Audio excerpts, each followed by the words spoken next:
Do not be fooled by Chairman Holt's supposed charity toward the Bregs.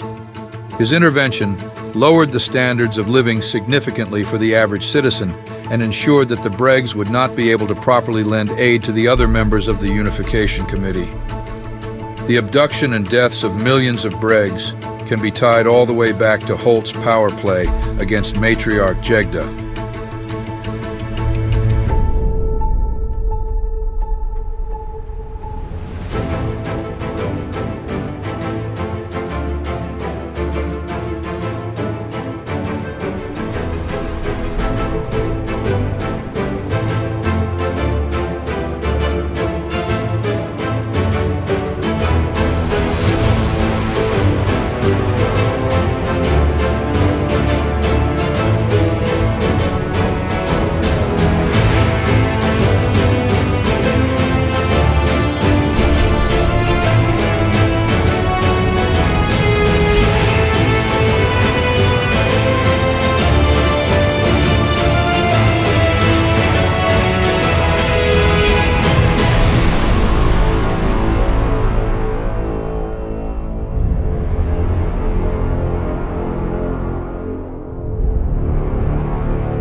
That was the number of people in the expedition team.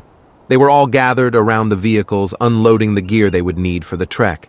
They had driven into the wilds that lay outside the borders of Libertalia and kept going until the terrain forced them to abandon their vehicles and continue on foot.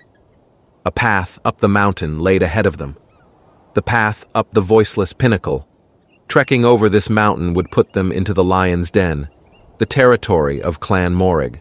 According to Niels, the Frun-Sha had several small towns and villages established across their territory. A few of them had small garrisons of troops stationed there to keep the peace, but most of their soldiers stuck to the larger settlements when not patrolling the lands. Though from the sounds of things, a rather large bulk of their forces were gathering near the borders of Libertalia. At least that meant less of a chance of encountering resistance on the way to their destination, but caution was still warranted. The expedition team gathered up their gear and followed Niels and Eckerd up the path. The two Olgecs were perhaps the most qualified for the position of navigator. The Lokdang used their species as cartographers and navigators during the Long 87. It became an intrinsic part of their culture after the liberation of their people. Most modern star charts and survey data of unsettled worlds existed due to the efforts of the Olgecs. Suffice to say that the Olgecs played a pivotal role in coordinating the resistance against the Lokdang in the days that marked the end of the Long 87. It was no wonder that two of them were in the Adventurers Guild. Their species was a testament to exploration, to charting the unknown. The Lokdang may have forced them on this path, but they managed to take those skills and use them to benefit the whole galaxy, and that was something to be commended. The trek up the mountain was nothing too eventful.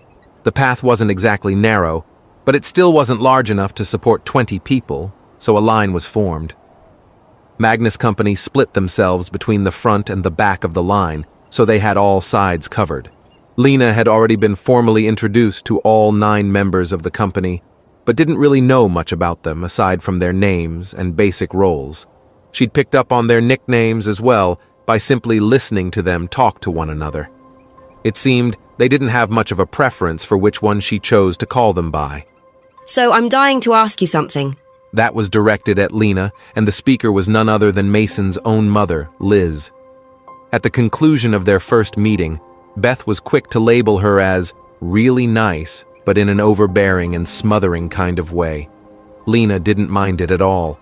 She found Liz to be quite charming, though she did pick up on a few of Liz's physical quirks, such as the fact that both of her eyes were clearly ocular implants, and when she looked close enough at just the right angle, there was something off with the skin on her face, as if parts of it were grafted on at some point.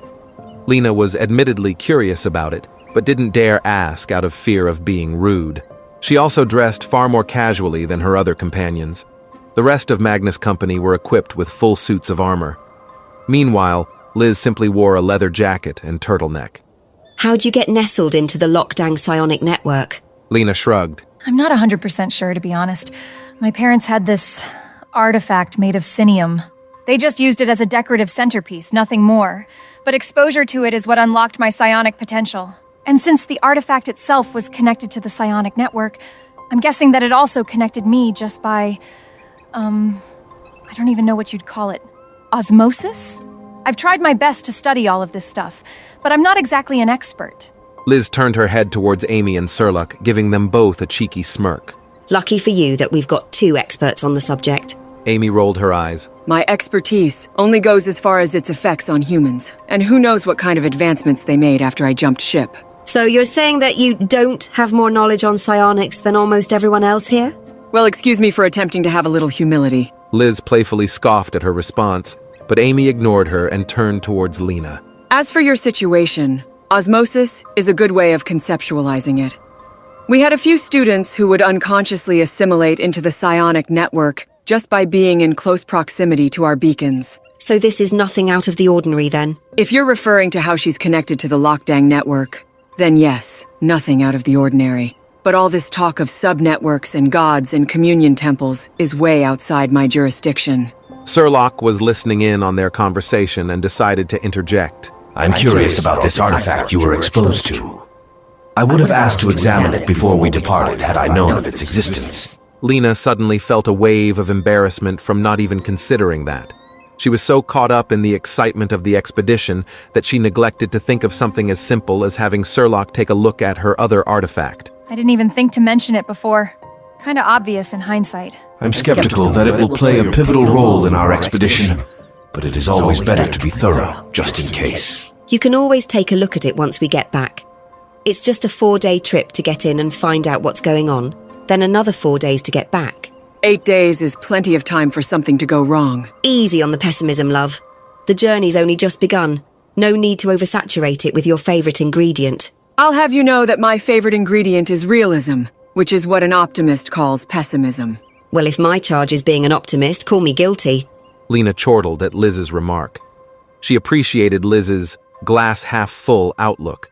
She thought about the way Liz and Amy interacted with one another and couldn't help but compare it to herself and Beth.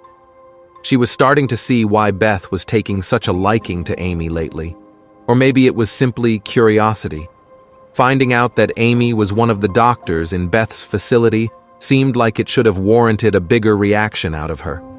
But far be it from Lena to tell Beth how to react to such information. Meanwhile, in the rear of the line, Tix walked alongside the two quietest members of Magnus Company, Widow and Viking. Tix, an astute observer, had learned to pick up on the subtle nuances of human behavior. Widow projected unwavering determination and confidence, but beneath her facade lay a profound well of pain. Her apparent confidence served as a shield, a mask meant to discourage others from getting too close. Viking, in stark contrast, exuded a laid-back, genuine confidence.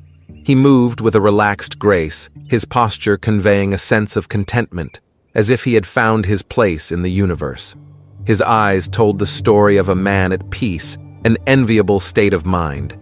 Walking just ahead of Tix were two more members of Magnus Company, Dozer and Nova. Dozer towered over the other members of the group, even surpassing the Waryen in height. The only one who had him beat was R, but not by much. Osmer had the potential to be quite stocky and muscular, but Dozer looked like he could take on some of the fittest of their species, though not without some serious effort, mind you. Tix suspected there was some genetic manipulation at play. Walking alongside Dozer was the enigmatic Nova, whose personality was akin to a chameleon. It was as if he could change his identity on a whim, leaving no clear consistency or substantive traits to define him. Nova didn't wear his true self on his sleeve. Instead, he effortlessly shifted between various personas, none of them appearing entirely genuine. He was also the one who was primarily in communication with their mysterious Frun-Sha insider. He apparently didn't know the insider's identity, just that the mole would occasionally leak them useful information about the Frun-Sha's dealings. That included their little artifact deal with the Fractured and Ligands. Lucas only found out about the deal thanks to this elusive contact. The stunt that they had pulled on Etheria had ruffled a few feathers inside the Frun-Sha, causing the leadership to start playing their cards more closely to their chests. The natural consequence of this was less updates from their contact, and all of this information was filtered directly through Nova, a man who had already proven himself untrustworthy to Tix in the minuscule amount of time they had known each other. That kind of reliance on an unstable source didn't sit well with the Breg. Nova suddenly turned around and locked eyes with Tix, as though he could sense the Breg's thoughts. Look at this, He said to Dozer, his tone shifting with every other word. the silent trio. Somehow, the quiet ones always find a way to stick together. It's like they're drawn to each other. Tix responded with a steady, unwavering gaze. Nova chuckled, transitioning to a different demeanor. Got nothing to say, Crow?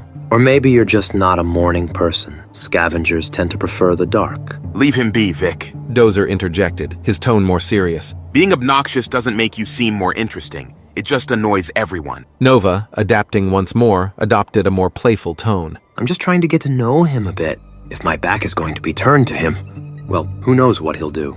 Distrust is a poor way of breaking the ice. Tix finally replied, his words carrying a hint of weariness. Holy shit, he speaks! Nova exclaimed, shifting his tone again. Knock it off! Dozer warned him, his patience running thin.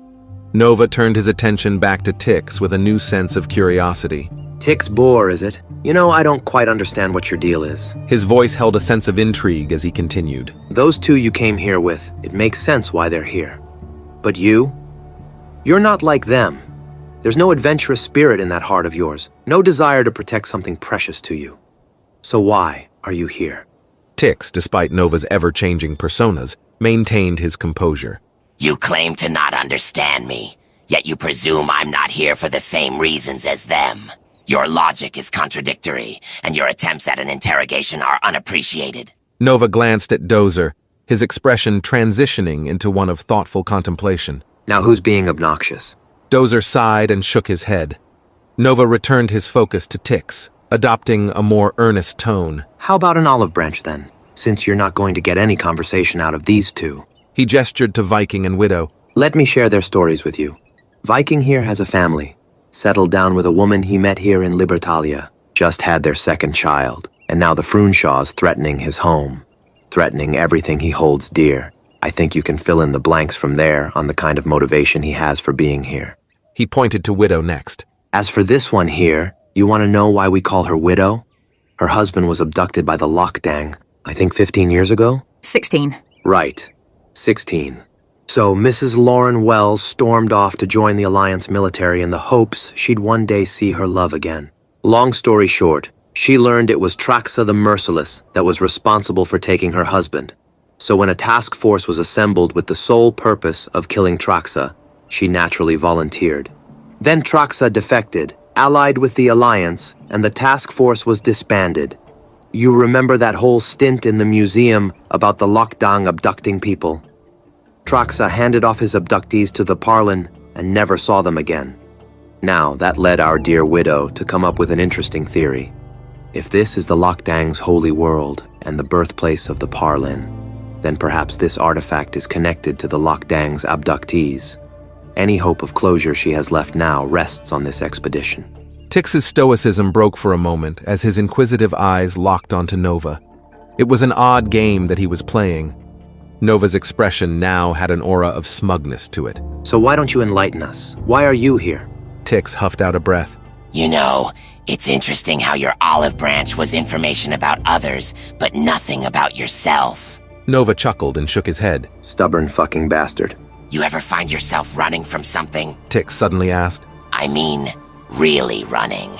Because that's what I'm doing. That's all I've ever done. Run from one corner to the next. Hide in the shadows until they shine a light on me and force me into the next dark hole. There aren't many safe places left for me in the galaxy. Tix steeled his gaze and spoke with determination. So now that I've found another safe corner, I intend to sit still and keep quiet. Nova listened to Tix's words, his face gradually shifting from its initial smugness to a more contemplative expression.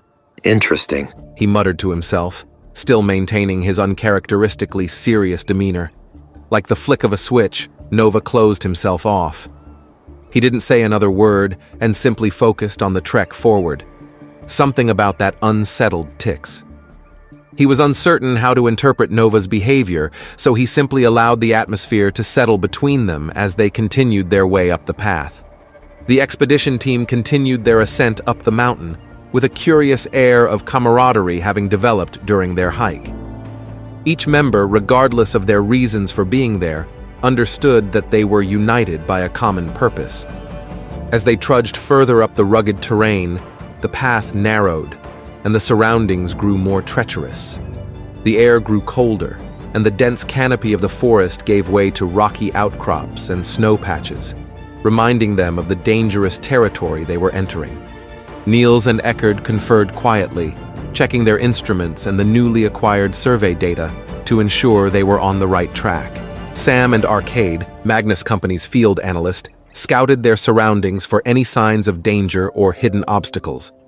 Lena observed the changing landscape with a mix of excitement and unease.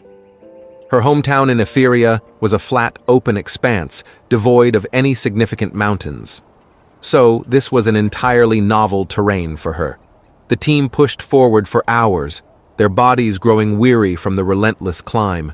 Fatigue settled in, and the need to make camp became increasingly pressing. Niels halted the group at the next available clearing and declared that they would take a break before continuing. Everyone eagerly dropped their packs along the path and found a place to sit. Some of them found a nice view of the valleys below and took in the majesty of Adamo's landscape. They were grateful to finally have a respite. Naturally, many of them started forming small gatherings to have hushed conversations with one another. Beth sat with Lucas and Amy. She listened to them talk to one another until the subject of Amy's work in the PsyOps program came up. Beth regarded Amy for a moment before speaking. I'm still wrapping my head around the fact that you were one of my... What even was your title?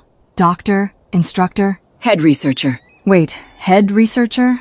That sounds like a much loftier position than I would have expected from someone who left the program. Amy solemnly chuckled. Those with the most investment are the hardest to convince of the truth. It's much easier to put on blinders and justify your actions than to force yourself to see the atrocities you just committed. I was qualified, I was connected, and I was a true believer. I built the curriculum for the students, watched their potential grow into our greatest weapons. I ran the psych evaluations on every one of you and watched how you interacted with each other. I knew every clique, every friend group. She gave Beth a knowing look.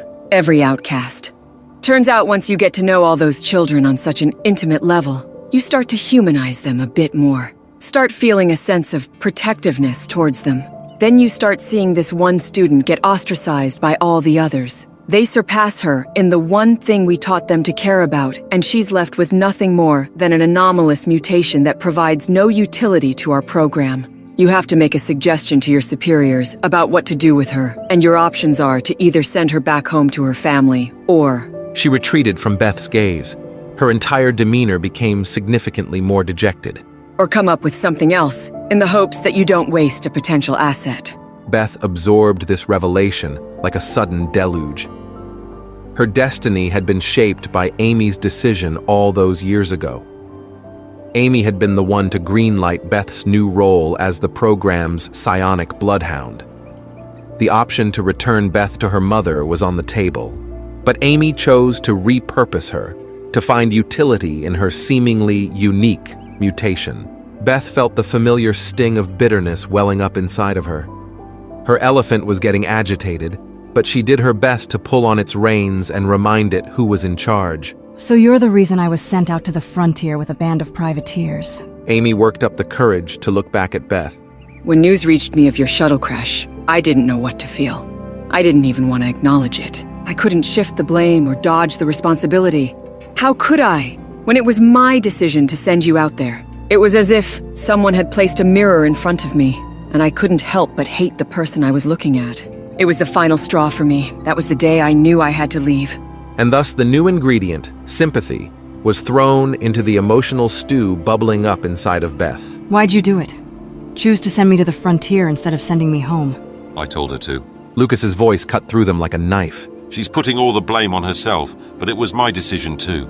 Amy gave him a concerned look. You sure you want to go down this road? I'm done keeping secrets from my family. He looked at Beth. The truth is, I didn't want them to send you back to your mother. Back to a life of insignificance, slowly wasting away because she was too damn prideful to accept my help. And I was motivated by a number of reasons. Bitterness, ego, anger. In fear. Fear was the worst one. I saw firsthand how the war was going. The entire galaxy was pushing against the lockdown, but they refused to budge any further. No civilization can keep fighting a war for as long as we have. The fatigue was setting in, but the lockdown were more than happy to keep biding their time. They were happy to let us have our chunk of the galaxy. We called it a stalemate, but the lockdown still abducted our people, still bombed our planets. Their technology was more advanced. Their ships were faster than ours. They didn't need to conquer our worlds to still be a threat. In the one chance we had, the one chance of putting an end to their reign of terror was the PsyOps program. What choice did I have? Send you home in the hope they don't target Kyria next? Or find a use for the one-trick pony so she and future generations won't have to live under the shadow of the Lockdown Empire? Beth could only stare at Lucas, her expression one of uncertainty. So you weren't being completely honest before? I wasn't being outright dishonest, but I was being intentionally vague in an effort to mislead you. You want to know the real reason she won't speak to me? Because, in her eyes, I sent her daughter to her death and didn't bother keeping her in the loop when I had constant surveillance on you. Beth adjusted her posture as she digested Lucas's confession. So she was completely in the dark. They took me away and she didn't hear anything about me for almost a year. Then one day, you show up out of nowhere to tell her that I'm dead, and the only reason you know that is because you've been shadowing me the entire time I was there. Lucas nodded solemnly. I've been a fool my whole life, but this one was too far. It's too late for me to make things right with Hannah, but I still want things to be better than they are now. Bringing you two back together is the only thing I know I can do, and even then, it doesn't change all the years I stole from both of you. All the pain I've caused. Familiar words flashed in Beth's mind about a similar sentiment she had made not long ago. You can't change the things you did. None of us can. But the fact that you're willing to try speaks volumes. The night before we left Etheria, Gabe told me that things will never be perfect, but maybe if we try, we'll find that better is good enough. Beth wrapped a comforting hand around Lucas's wrist. I was bitter and angry for so long after they took me.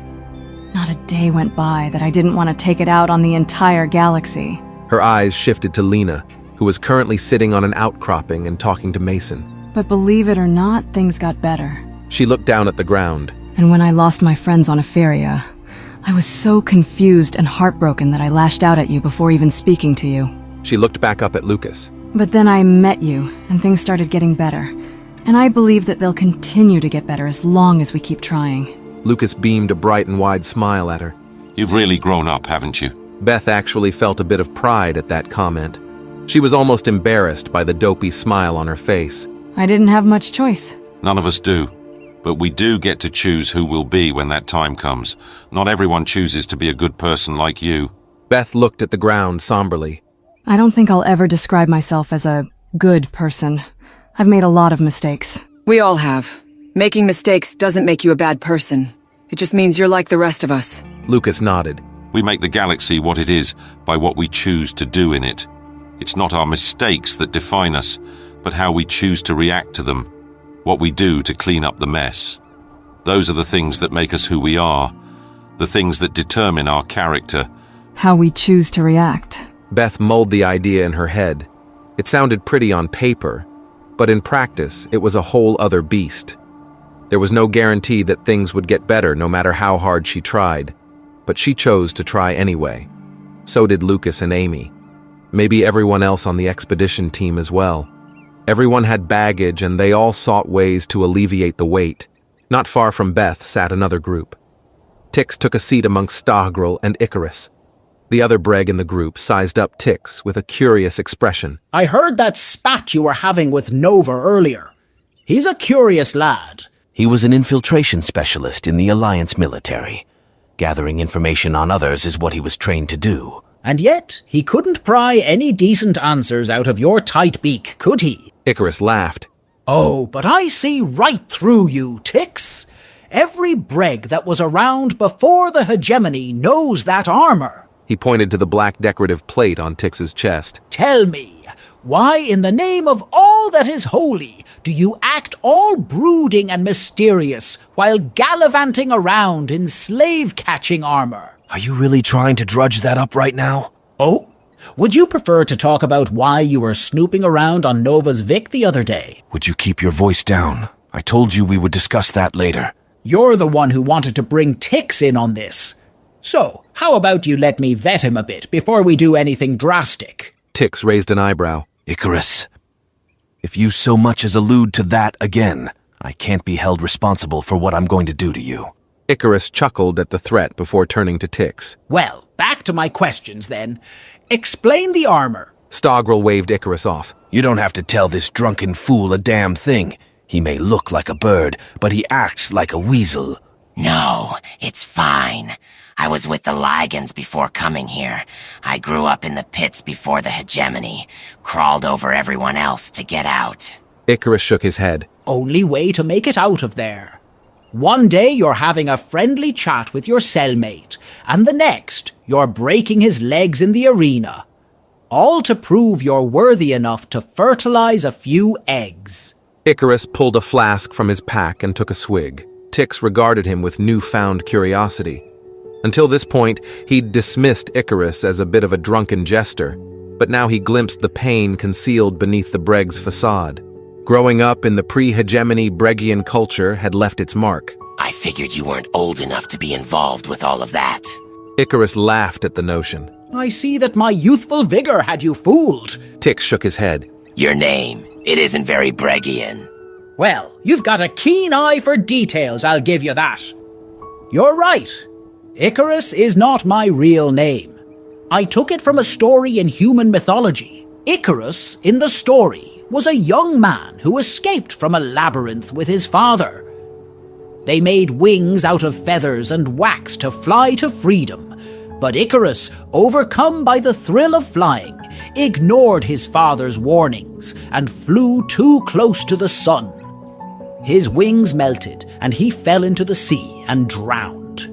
But what he didn't realize is that when he flew too close to the sun, he actually absorbed the power of the sun itself and transformed into a majestic phoenix, reborn from the ashes, soaring high above the world in eternal freedom. Tix glanced at Stogrel, who appeared to be mildly amused by Icarus's storytelling.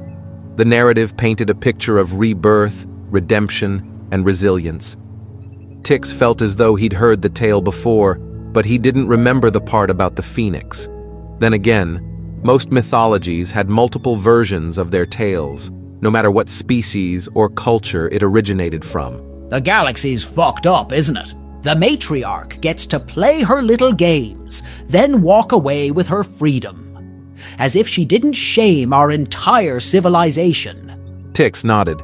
Then she pointed her claws at us, and suddenly we're the only ones responsible for everything, even though we were acting on her orders. Icarus adopted a sarcastic tone, dripping with irony. Oh, I'm positively weeping for you Ligan bastards. You were just trying to do your duty, right? Catch a few slaves in the morning, throw 'em back in the pits in the afternoon, then watch 'em kill each other in the evening. The kind of fellas that a young lad could really aspire to become. Tix's eyes narrowed, his patience waning at the abrupt change in Icarus's tone. Don't sound so bitter. Almost every male grew up in the pits back then. It was how we earned our citizenship. Now that's matriarch propaganda if I ever heard it. It didn't make us true citizens. It was all just a selection process to tell the females who to breed with. Matriarch Jegda made fools out of all of us. Tix leaned back and glanced off to the side. None more so than the Ligans, her own personal guard, discarded and thrown out the airlock. Must have been one hell of a wake-up call. Tix took a moment to reminisce on those days. Life before the hegemony was brutal for male Bregs in particular. Matriarch Jegda rose to power just after the long 87 had ended. She was a cold-hearted and calculating individual. The Lokdang had already selected her to succeed her predecessor, and she somehow managed to hold that line of succession even after the Bregian systems fought back the Empire. The Bregian systems bordered what was left of Lokdang space, and Jegda, taking advantage of this, opened their trade lanes to the Empire. The Bregs became the economic powerhouses of the galaxy, earning a reputation of being unprincipled vultures that were willing to cut a deal with anyone for the right price. They were the only faction in the galaxy that maintained open trade relations with both the Lokdang and the Unification Committee simultaneously. And there was no limit on the types of goods they were willing to trade: weapons, narcotics, experimental technology, scientific research, even slaves. Nothing was off limits for the Bregs.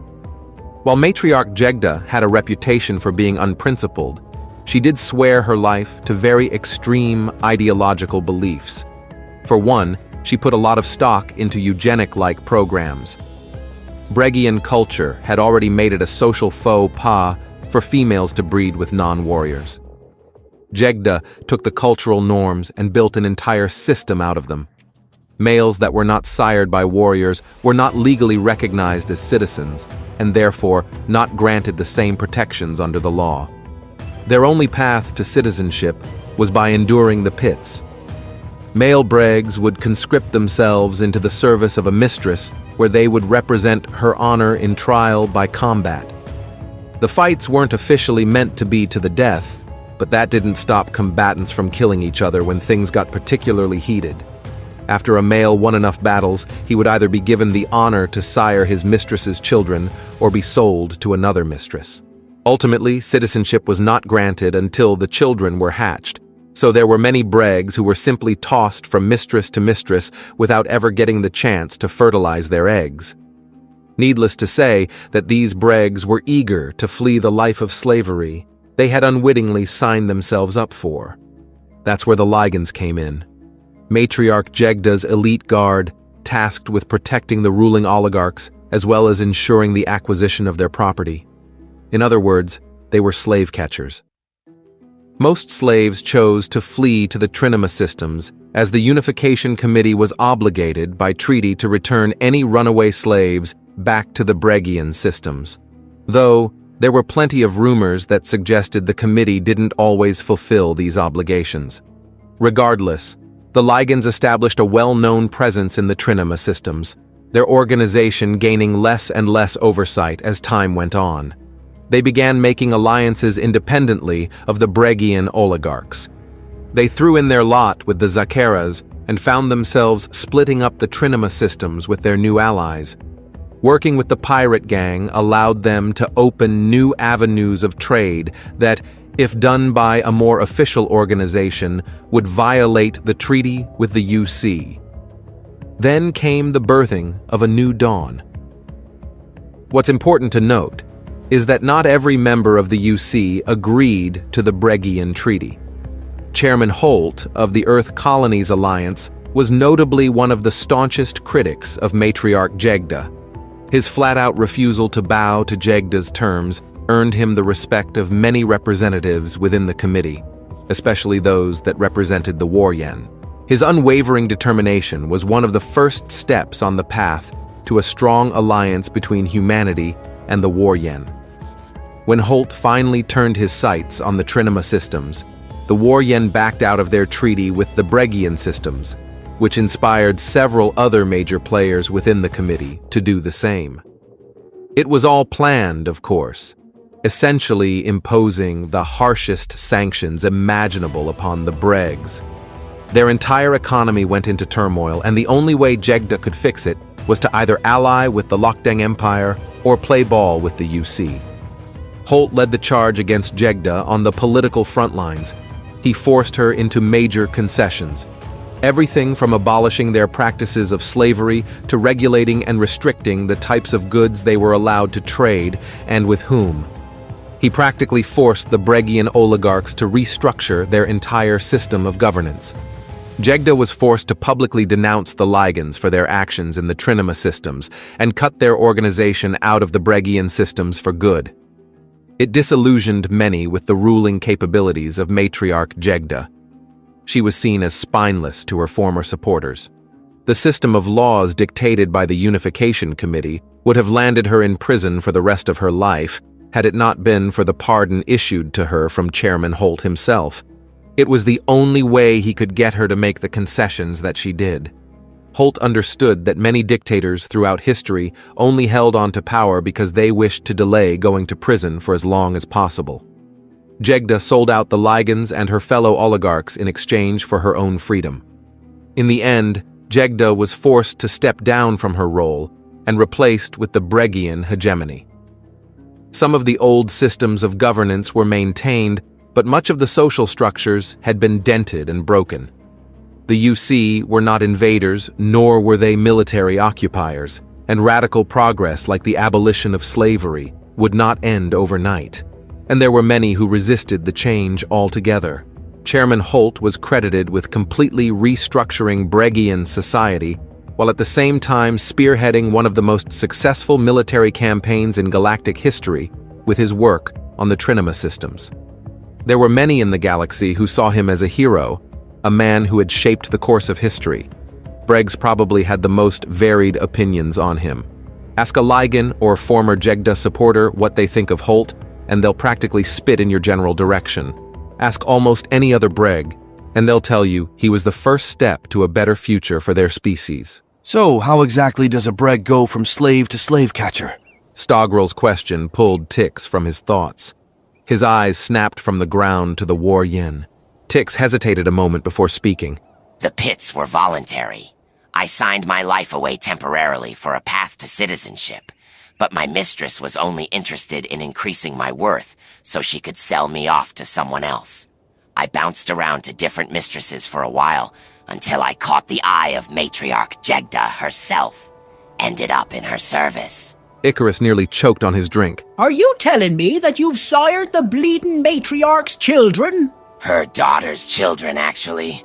Jegda placed me in the service of the Ligans once I was officially made a citizen. Steamin' hell! You continued the matriarch's lineage. Please tell me you didn't also marry her wench of a daughter after giving her children.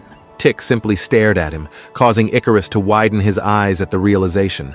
Evira is nothing like her mother. And you actually loved her to boot. They gave you a lass, children, a life of luxury. And all it cost was your soul. No need to care about all the other poor wretches you were stepping on in the process, eh? Tix felt a fit of anger bubbling up inside him, but held it at bay. I was born in the hole, and the only thing I knew how to do was crawl over everyone else to get out. So yeah, I wronged a lot of my own kind to better myself. It was the way of life back then. But Evira, she was soft, kind, selfless, the embodiment of everything that the old oligarchs hated. I loved her for as long as Jegda would let me. My loyalties were torn for so long until the matriarch publicly denounced the Ligans. The authority I had worked so hard to please had abandoned me. The Alliance hunted me through the Trinema systems and pushed me back to the frontier. The Fractured took hold of Etheria, and I was forced to become an ambassador between warlords. My faith in authority was shaken, and I realized there was only one universal truth. The grunts only survive by sticking together. I'm on the hit list of every major faction in the galaxy because of Jegda, and now the Ligans and Fractured want me dead too, for my role in removing the artifact from Etheria. Crawling from one corner to the next. You're certainly in desperate straits, my friend. We're all here for our own reasons. I guess desperation and bad luck are mostly mine. Tix wasn't foolish enough to believe that he hadn't partly made his own bed. He understood Icarus's frustrations with his former associations, and frankly, that only served to annoy Tix even more. How poetic that the grand architect of his downfall was the very system he sought to ascend.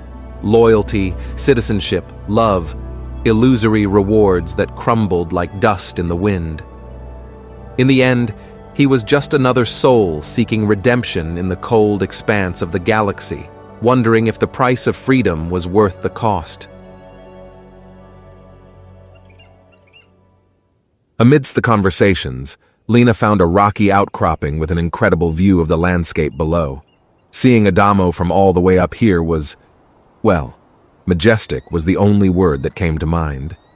Her concentration on the view was momentarily interrupted by the sound of approaching footsteps. She turned around to see Mason approaching her. She greeted him with a friendly smile, one he was quick to return. Mind if I join you? Sure, it's a free ledge. I might have to charge you for the view, though. Mason chuckled as he sat down next to her. You never really notice the distance you cover while walking it, but when you look back, it's pretty impressive. True. You know, usually I'm going underground during expeditions. This is a very welcome change of pace. Well, in case you start feeling homesick, take comfort in the fact that the journey's only just begun. I'm sure we'll find at least one underground ruin for you to dive headfirst into before we're done. Lena chuckled. I'm getting nostalgic already. Mason released an amused hum. So about that worst fear, you got an answer yet? Lena clicked her tongue. You still on about that? Until you give an answer? Yes. Well, I guess you'll just have to keep pestering me then. And how could I not when you make it so fun? Wow. Okay, Mr. Ex-Alliance Marine. Why don't you enlighten me more on your worst fear? Getting sucked into the vacuum of space, if I recall correctly. Because you spent more time on ships than on planets? Care to elaborate? Oh man, we're going all the way back. So I was actually born on a star station. It was a medical clinic out in the Alpha Centauri system. And my parents were both in the Alliance military at the time, so early life involved traveling from one posting to another. And the postings were mostly on star stations, not planet side. I've been in at least 10 different star systems, but I've only stepped foot on 2 planets in my entire life. Lena looked at him with a jolt of curiosity. Really? Man, that must be so frustrating. Mason nodded in agreement. I hope you don't mind me asking this, but what was Etheria like? Lena pondered for a moment. Well, it orbits a red dwarf star, so the plants have more of a red and black hue to them. And it's a lot less mountainous. You already know about the famous carnivorous flora and fauna, so there's that. And it has a much more uniform biome spread across the planet. Not like Adamo. There's a lot more than just mountains and valleys here, right? Mason shook his head. No, it's got forests, deserts, oceans, plains, all sorts of things. Did Niels tell you about the fungal forests? Yeah. Most of Frun-Sha territory is built in the fungal forests, right? Right. Did he happen to mention that the fungus is psionic? Lena snorted at the thought. You're making that up. I swear it's real. Psionic? Fungus? That just sounds silly. How would it even work? I don't know. Mushrooms that radiate psionic energy or something? Just ask Surlock, he'll tell you it's real. Lena looked over her shoulder and located Surlock sitting with his Osmer companion. She asked him to confirm Mason's claims about psionic mushrooms. Do you not remember the mural, Lena Weiss? The Hidden Grove? Lena took a second to search her memory, and it clicked. Where life begins. Surlock shared his feelings of pride with her for remembering. The first communion temple was built in the grove to honor the Luhath, the same temple that the Frun-Sha have claimed as their own. For a moment, it felt as if several puzzle pieces had just connected together to form a more clear picture. Doesn't that mean they've practically laid claim to the birthplace of the Lokdang Empire? A rather poetic way of looking at it, wouldn't you agree? Maybe. But what if it's more than just symbolic? Your emperor found this grove and felt compelled to build the communion temple here. And then afterwards, he became the first Parlin. Could Morag be after something similar, some kind of power or technology that Orin found a long time ago? It is difficult to speculate without more information. Psionic power would be useless to a Jar, as his species lacks the ability to wield it. Though that does not mean he would not pass the honor on to a human within his ranks. Also, don't forget that your map isn't pointing us to the tower. It's taking us further north. Sure, but whatever's out there could be the key to activating the towers. Maybe it'll give us a way to use the one in Libera Civitate without ever affecting the one in the Hidden Grove. But we still don't even know what they do. They might not be as useful to us as they are for the Frun-Sha. Well, then maybe there's a way to disable the towers completely. If the one in Libertalia is useless to them, then there shouldn't be a reason for them to invade. Besides spite, anger, pettiness, ego, greed, or a multitude of other possibilities. God, your pessimism is worse than Beth's right now. Mason held up his hands defensively. I'm just trying to keep us grounded. As their conversation continued, Sam and Arcade approached Niels and Eckerd, who were studying a copy of the holographic map. How much further until we make camp? His tone reflected the weariness of their journey. Eckerd sighed, glancing at the steep incline that awaited them. We're making good time, but this last leg is going to be the toughest. Niels nodded with a look of determination in his eyes. Luckily, we're a determined bunch. Let's make sure everyone is rested and then we push forward. We'll get over the mountain and find a clearing in the fungal forest to spend the night. Sam nodded before looking at Arcade. You want to swap out with Widow or Viking? Arcade shook his head. I'm good. They can take night shift when we make camp. Sam nodded in acknowledgement and took a moment to sit with Liz. He wanted a moment of reprieve with her before scouting ahead with Arcade. It seemed that, despite the demanding climb, everyone's spirits were still relatively high. A good omen considering the journey ahead. This was only the first leg and, quite frankly, the least dangerous part. The true test would lie in wait for them in Frun-Sha territory. The biting chill of the snow gradually yielded as the expedition team descended the mountain, the journey downhill far less arduous than the ascent. The further down the mountain they traveled, the more Lena could feel something tugging at the back of her mind. Surlock looked up at her, his large eyes casting a curious glow. You feel it too. The hidden grove calls to us. Is that what that is? It will be subtle at first, a subdued sensation scratching at the back of your mind. But it will soon transform into a soothing serenade. Beth, walking beside Lena, chose to chime in. So the mushrooms are going to start singing to you? Their psionic network will connect with ours and exchange information. The music is simply how our minds process the information. Beth chuckled. Doesn't sound like the information is all that helpful. It is an attempt at communication. It implies that either the fungus is somewhat sentient, or that someone else has infused it with psionic energy. Is that possible? Can you infuse psionic energy into a living thing? I fear that my knowledge is limited on such matters. The Luhath taught us how to infuse objects with psionic energy, but only the Luhath itself seemed capable of affecting living things. Even then, it is not likely that it could affect a creature that was never psionically gifted in the first place. So, either fungus is an outlier or it's sentient enough to be psionically gifted naturally. Surlock basically said the same thing like 2 seconds ago. Well, I'm sorry if I needed a little more information before I could reach the same conclusion. Some of us have a sense of curiosity about these things. Uh-huh. And some of us are capable of not being obnoxious little shits. I'm sorry to say that you don't fit into that category. Lena laughed at Beth's comeback as they trudged forward.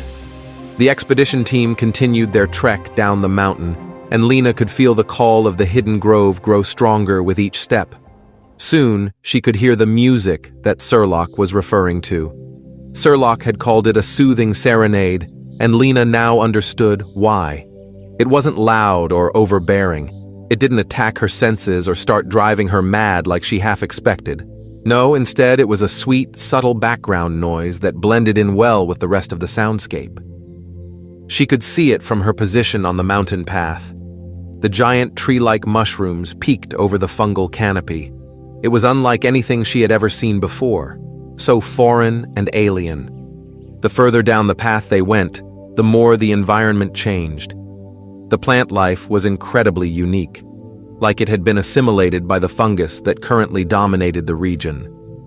They pressed forward until the elevation eventually evened out, and they were able to get a significantly more accurate sense of the vast scale of the giant mushrooms. The flora, now dominated by the towering fungal giants, took on an alien beauty. These colossal mushrooms, reminiscent of ancient oak trees on Earth, but with a surreal twist, stood as sentinels over the landscape.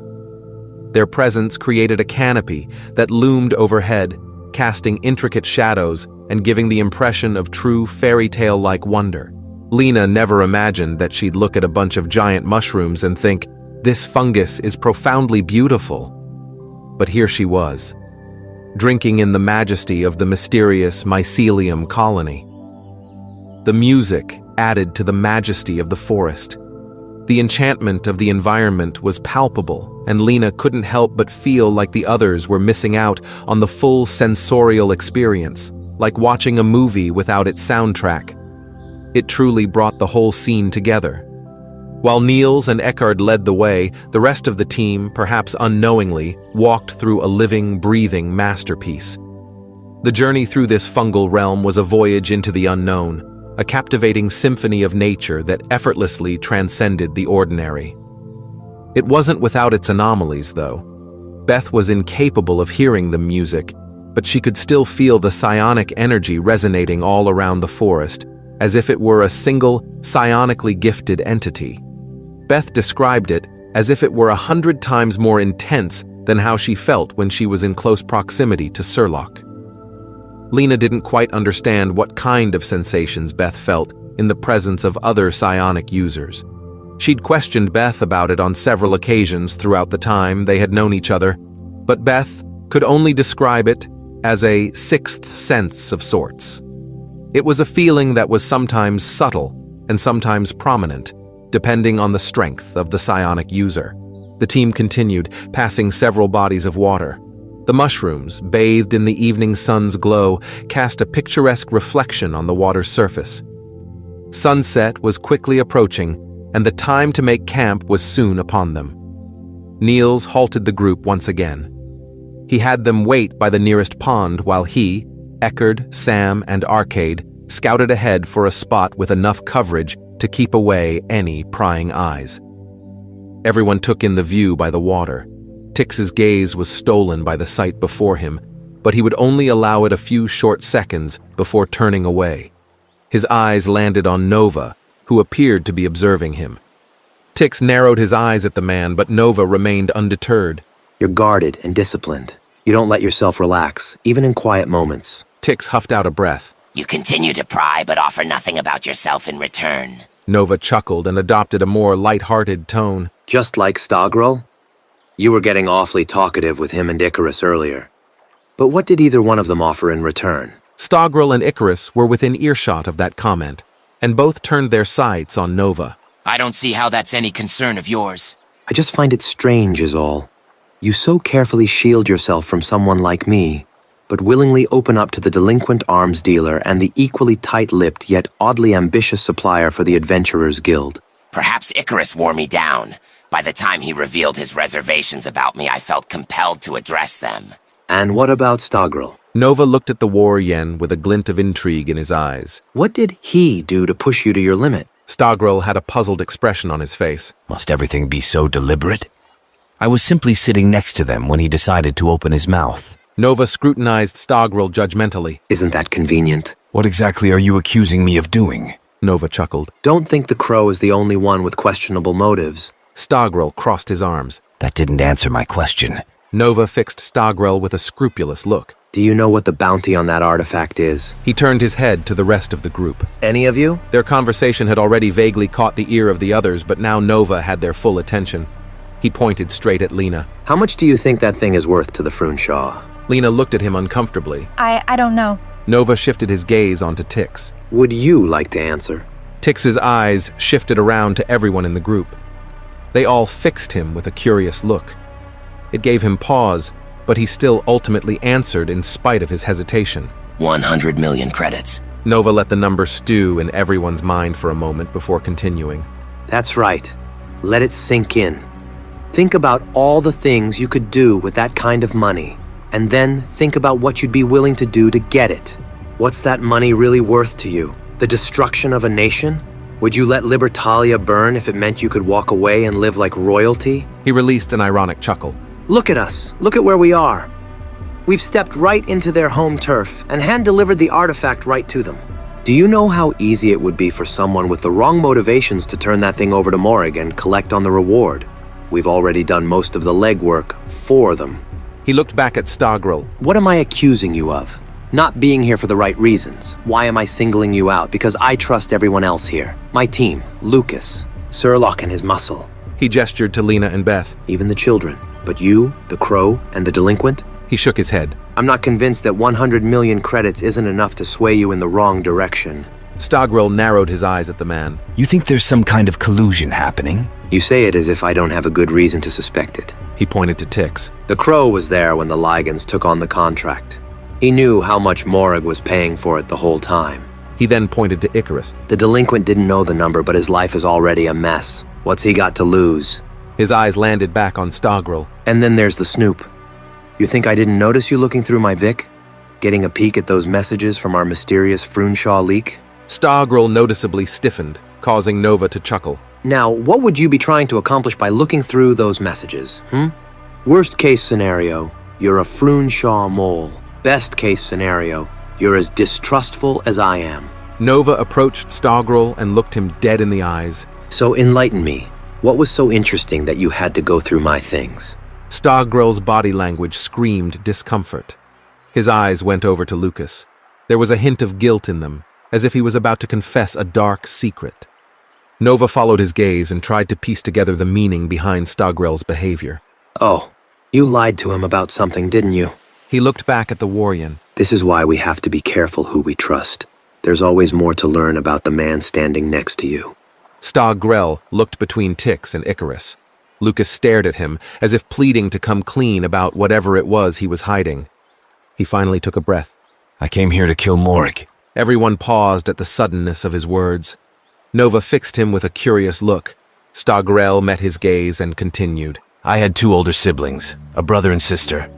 Our parents died when I was young, so they basically raised me themselves. He turned his gaze toward the pond. The sun reflected off the water's surface. We lived near a pond like this one, maybe a little bigger.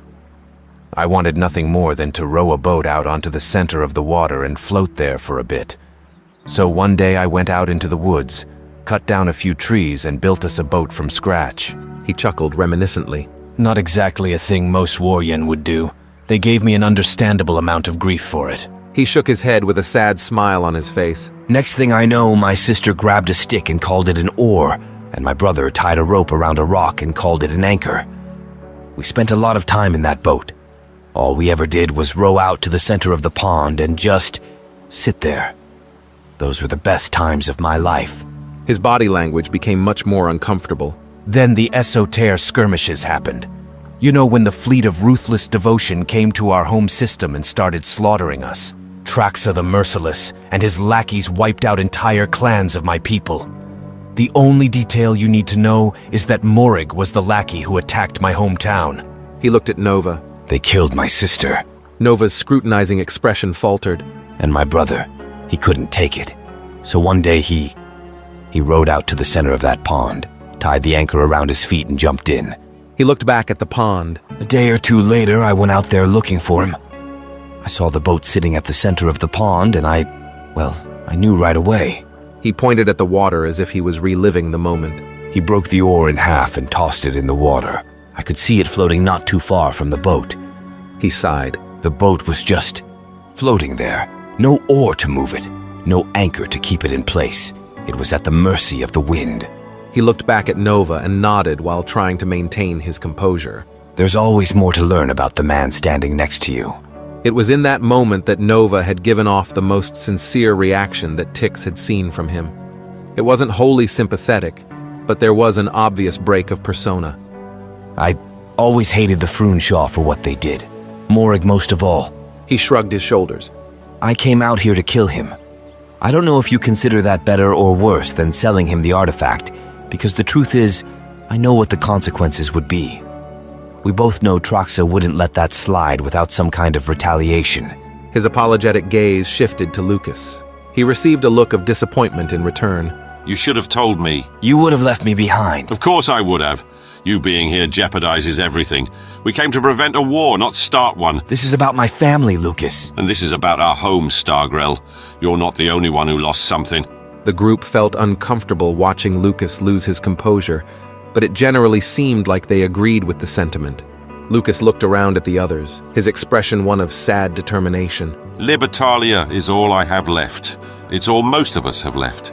We're pirates, thieves, killers, outcasts, wanderers, downtrodden wretches with nowhere else to call home. He looked back at Stargrel. Morig is a monster who deserves worse than death for what he did to you. But we're not here to fulfill your personal vendetta. We're here to protect our home and our families. So, for the good of all of us, you will abandon this path you've chosen and leave Morig be. Stargrel looked around at the others. They stood in solidarity with Lucas, but not without a hint of sympathy behind their eyes. I know that my motives were careless, perhaps even selfish. Just know that I have no desire to put any of you in harm's way. I hope you'll find a way to forgive me for gambling with your lives so readily. You'll pave the road to forgiveness by walking alongside us on this journey. If you walk your own path, it'll inevitably destroy ours. Stargrel nodded in understanding. The tension remained in the air even as the 4 scouts returned. They led the group to a small clearing just large enough to support a campsite, but still surrounded by dense enough vegetation to keep them concealed from any nearby villages. A single fire was lit at the center of the clearing, where most of the group would congregate for the evening. Magnus' company worked out a night shift to keep eyes on the perimeter of camp. And finally, several tents were strategically erected around the clearing. Nova had already crept away to some dark private corner of the camp.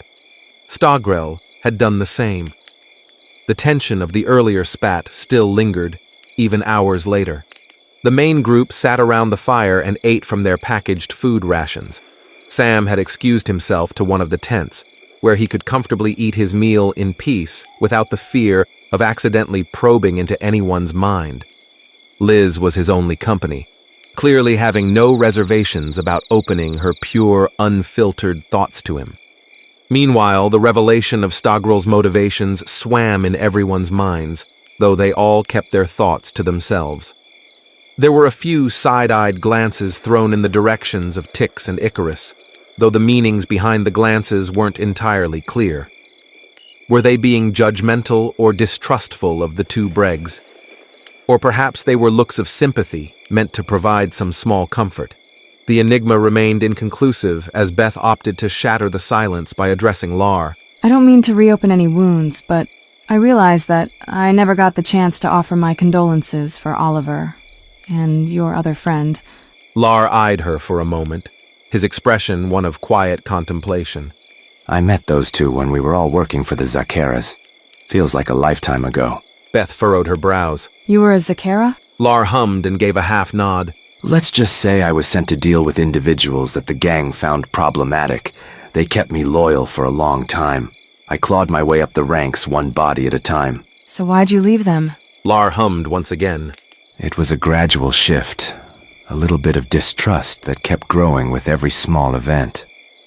Things only came to a head when they sent me to kill one of my... I don't know what you'd call him. A mentor? A friend? He was an old Warrian who found his success working with the Zakeras, much like me. Got himself enough credits to retire with his wife and child in peace. Problem was, he wasn't interested in sticking around in the Trinema systems. He was trying to flee to committee space, with records of our misdeeds. Figured he'd trade them to the UC in exchange for protection from someone like me. Unfortunately, I caught up to him first. Beth regarded Lar for a moment. You killed him? Lar shook his head. I took the records he stole and let him walk away. Fat lot of good that did.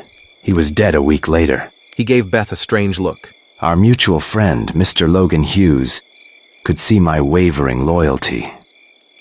He turned someone I trusted against me. One of my closest confidants sold me out and tried to kill me on his behalf. I was forced to flee and only found refuge when the Alliance began their invasion of the Trinema systems. Beth felt her heart rate increase. Of course, Logan was pulling the same stunts when he was in bed with the Zakeras. And to Lar of all people. She swallowed a lump in her throat before speaking. I'm sorry. That can't have been easy. It wasn't. But Matt and Oliver stuck with me through all of it. The universe has a cruel sense of humor, doesn't it? To have them escape Logan's clutches with me all those years ago, only to be killed by his lackeys over a decade later. Beth looked at the ground. I would have died that morning if Oliver hadn't come with me. I should have done more. He didn't deserve that fate. Dying in the defense of someone else, even a complete stranger, is about as noble an exit as someone can have. May we all be so lucky. Leave it to the big man to voice such a profound yet inappropriate thought. Nova's voice snuck its way in through the crowd. Everyone turned to him, startled by his sudden appearance. May we all be so lucky. Nova shook his head. May we all live to see the end of this journey. May we eat a warm meal, sleep in a soft bed, find calm, kindness, companionship, and love. May we die knowing those we leave behind can carry on without us. And may our times not come prematurely like Matt and Oliver's. He turned his head toward Dozer. But I suppose you'd have a different perspective on that, wouldn't you? Beth looked between Nova and Dozer. What does he mean by that? Dozer sighed. He's talking about the Guardian program. I was one of their first volunteers when they announced it. I've never heard of the Guardian program. Well, experimental genetic modification about sums it up. One of the many programs the Alliance created to combat the lockdown. I was one of the few successful candidates. Of course, success meant that I didn't immediately die or develop any tumors or brain hemorrhages. Doesn't mean it won't happen after enough time, though. Chances are that I won't make it to 45. And even if I do, I'll be in horrible, agonizing pain. So much so that I'll wish I had died sooner. Jesus, how old are you now? 36. I only left the Alliance last year. Why? It sounds like you wouldn't have had a problem dying in the war. And even if you survived, it would mean you'd get to cap off your life by making galactic history. Morbid as this whole train of thought is. Dozer chuckled. True, but if I'm being honest, I wanted my last decade to be spent in good company. He gestured to the tent currently occupied by Sam and Liz. I met Smoke and Zilch a long time ago. They're probably two of the noblest people I've ever known. Dying in their service would mean so much more to me at this point than dying for the Alliance. And who knows? Depending on how this whole expedition goes, I may just get to take part in making galactic history after all. Nova released an amused hum. You've been chasing glory for as long as I've known you. If you ask me, you're far too eager to die in service of someone else. And what would you prefer? That I live in service of myself instead? Maybe retire and live my final healthy years in peace? Nova chuckled. You'd go crazy on day one. He shook his head. No, I'd prefer it if you stuck around for as long as possible. His face held a rare expression of sincerity. To tell you the truth, I wish I had 1/10 of the courage you have. When humanity needed heroes, you enlisted. When the Alliance needed guardians, you volunteered. When Smoke invited you to join Magnus' company, you accepted. And now when we need you to lay down your life for us, we know you'll do it with a smile on your face. That kind of loyalty, that kind of courage, is rare. He looked at the ground. Maybe if I had the same courage, I would have actually done something heroic in my life. Dozer's eyes held a mix of confusion and sympathy. Since when do you care about being heroic? Nova shrugged. Just something I've been thinking about lately. It's been gnawing at me, how little I actually accomplished. Nova's eyes drifted over to Stogrel, still sitting in his dark, isolated corner of the camp. And him? I should feel relieved that he's not a mole. But instead, I feel disappointed that my intuitions were wrong about him. Was I always this incompetent? This is hitting you pretty hard, Vic. I've never seen you like this. Nova hummed. I keep trying to forget how I got here in the first place. His eyes shifted to Tix. Well, you've been pushing for this all day, so here it goes. Does the name Nomura Hiromi ring a bell? Beth's eyebrows scrunched at the mention of that name. She was a political opponent of Chairman Holt at one point, right? She died during a summit, where she was supposed to present evidence against Holt that tied him to the PSYOPS project's illegal activities. She was killed by an orbital bombardment orchestrated by Holt to make it look like a rogue lockdown fleet. Nova seemed impressed with her knowledge on the subject. I suppose I shouldn't be surprised given your affiliation with Logan Hughes. You know who was actually in command of that rogue fleet. Traxa the Merciless. It was right after they defected and took on the moniker of the Frun-Sha, their first act as allies of the Alliance. So Holt made an alliance with the deadliest fleet in the Lockdang Armada, and the first thing he had them do was assassinate one of his political opponents to avoid going to prison. Just when I thought he couldn't get any worse. Save your moral condemnations. No one shed any tears for Hiromi. She wasn't doing it out of some kind of moral integrity or respect for the law. She wanted us to abandon the war yen at the tail end of the Esoter skirmishes and shore up our own borders. If we would have let her have her way, every civilization in the galaxy would have been left to fend for themselves against the Lockdang. Holt isn't perfect, but he at least understood that only a united galaxy could put an end to the Empire for good. Beth raised an eyebrow. And what exactly was your role in all of this? I'm the one who discovered that she found evidence against Holt. It was my job to secure it and ensure it couldn't be used against him. The plan wasn't to kill her, not at first. I posed as a member of Hiromi's staff, but she guarded it too well. I could never get to it without her discovering me. The orbital bombardment was a last-ditch effort. We ran out of time and the choice was to either take drastic measures or allow Hiromi to win. Nova's eyes conveyed his genuine conviction. If Hiromi had presented her findings at the summit, how do you think the Alliance would have reacted? She would have been a hero, the one who exposed the corruption of Chairman Holt and his constituents. Her career would have been propelled to heights where we could no longer reach her. Increased power, increased influence. She would have her way, and each galactic civilization would slowly bleed to death in silence. We did what was necessary, but all of those people are dead because I couldn't do my job. Your loyalty to the Alliance runs deep. Something drastic must have happened for you to end up here. Nova nodded towards Tix. His expression was far away, sad and reminiscent. My failure to secure Hiromi's evidence was proof enough to my superiors that I had lost my touch when it came to infiltration. They took away my suit and datapad and replaced them with armor and a rifle. Getting thrown onto the front lines made me realize something about myself. I'm a coward. A man who feared the Lock Dang enough to kill powerful figures like Hiromi, but not enough to pick up a weapon and actually fight them when my time came. I was trained for espionage, not combat. So you know what I did? I allowed myself to be captured in an effort to infiltrate the ranks of their thralls. Maybe even discover where the Lock Dang sent their captives. But how do you infiltrate an enemy that can breach your very thoughts? That can feel every emotion, see every insecurity, know every ambition. He almost seemed to shudder at the thought. Was he actually afraid of the Lock Dang? The way they dig, the way they extract. It's an unimaginable struggle. And when you inevitably lose that struggle, they have complete control over you. Surloc's voice feels like a lover's caress in comparison. It was as if they altered my very desires. They made me want to serve them. They made me crave the comfort of their control. I can still feel its pull to this very day, and I fear falling back into that mindset. You have made considerable progress since our first meeting. A serene mind is not a destination that one arrives at.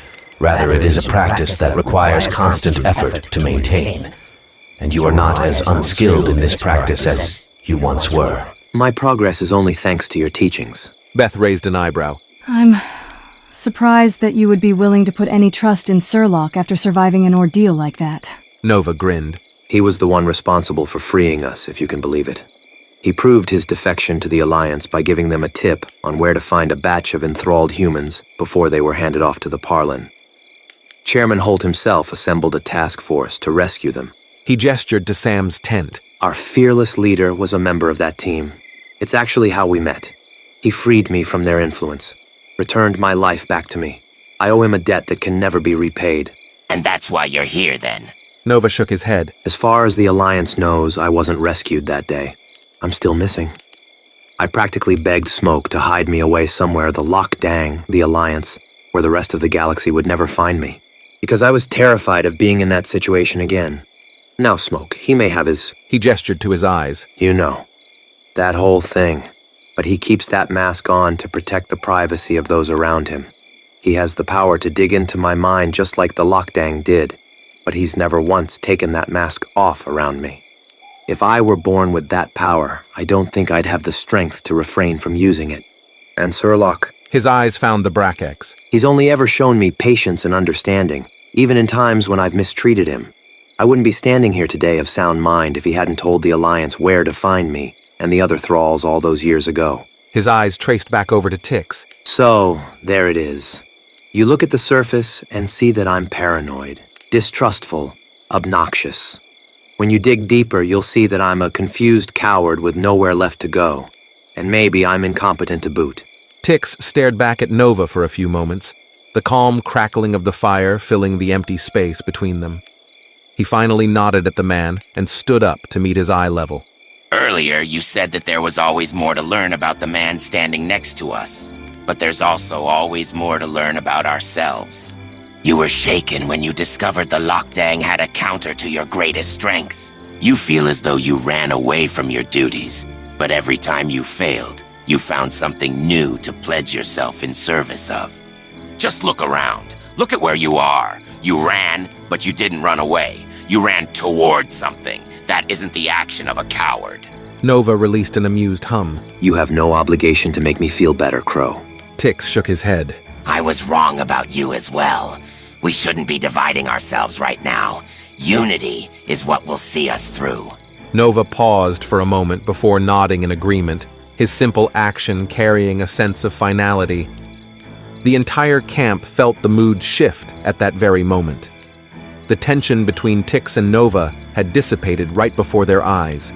It was evident to everyone that the two had engaged in a charged back and forth throughout the entire day that would inevitably lead into a final confrontation of sorts. However, nobody could have predicted the exact resolution. Everyone certainly found relief in the way their standoff concluded. Nova's gaze swept across the camp, eventually settling on Stogrel. Beth observed him with curiosity, briefly entertaining the notion that he might be considering a conversation with the Waryen. However, in a swift motion, Nova sighed and headed towards his tent, dispelling the notion.